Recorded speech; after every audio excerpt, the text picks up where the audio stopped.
দর্শক আসসালামু আলাইকুম। ওয়ালাইকুম আসসালাম। জি, কে বলছেন, কোথা থেকে বলছেন? হুজুর আমি ঢাকা ধানমন্ডি থেকে বলছি।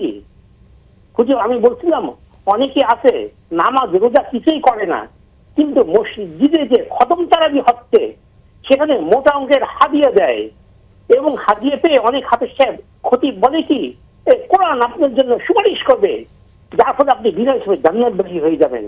তাহলে আমার প্রশ্ন, তাদের জন্য কি কোরআন সুপারিশ করবে না করবে না?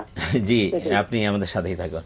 জি স্যার, আপনি প্রশ্নটা শুনেছেন যে কমিটি আছে নামাজ ঠিক মতো পড়ে না, মোটা অঙ্কের হাদিয়া দেয়। এখন হাফেজ সাহেবরা বা ইমাম সাহেবরা বলতেছে যে কোরআন আপনার জন্য সুপারিশ করবে। আসলে কি তাদের জন্য সুপারিশ করবে কিনা? আমি আমাদের এই প্রশ্নকর্তার জবাবে বলছি, দেখুন, হাদিয়া দেওয়া এক জিনিস, আর সালাত সিয়াম বা নামাজ রোজা পালন করা আরেক জিনিস।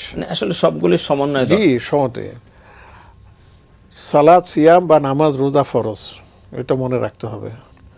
আর হাদিয়া আপনি দিলেন, না দিলে নাই, কোনো গুনাহ হবে না। এখন যদি হাদিয়া দিয়ে আপনি তার থেকে কোরআনের সুপারিশের আশা করেন, আমি মনে করব যে এটা সম্ভব না। জি। এক, ২ নম্বর কথা হচ্ছে আপনি হাদিয়া দিচ্ছেন হাফেজ সাহেবকে, কোরআন সাহেবকে তো দেন নাই। না, কোরআন আপনার হাদিয়ার মোহতাজ না, মুখাপেক্ষী না।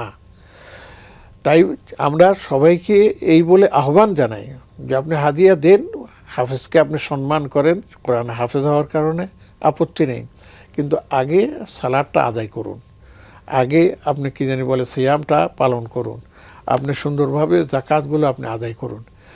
এরপরে আপনি হাদিয়া দিলেও কি না দিলেও কি, আপনার ওই ফরজগুলো আদায় করলে ইনশাআল্লাহ আপনি আল্লাহর কাছে মুক্তি একটা রাস্তা পেয়ে যাবেন। জি। এমনিতে তো এক হাদিস আসছে যে রাসূল পাক সাল্লাল্লাহু আলাইহি ওয়াসাল্লাম বলেছেন আসিয়াম ওয়াল কোরআন ইয়াশফাআন লিল আবদি। জি, সিয়াম এবং কোরআন নিজে তার জন্য সুপারিশ করবে। এখন আপনি কোরআন নিজে তো তেলাওয়াত করতে হবে, নিজে তেলাওয়াত করতে হবে, নিজে কোরআন অনুযায়ী জীবন যাপন করতে হবে।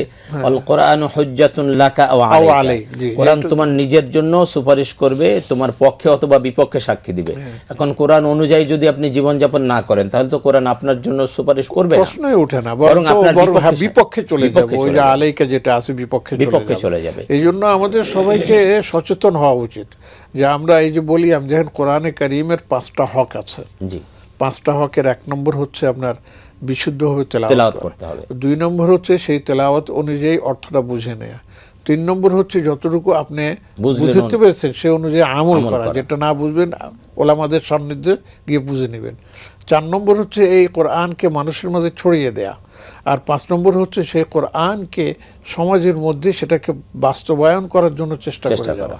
এগুলিকে বলা হয়েছে, কিন্তু আমরা তো সেগুলি করি না, দুঃখজনক হলো সত্য।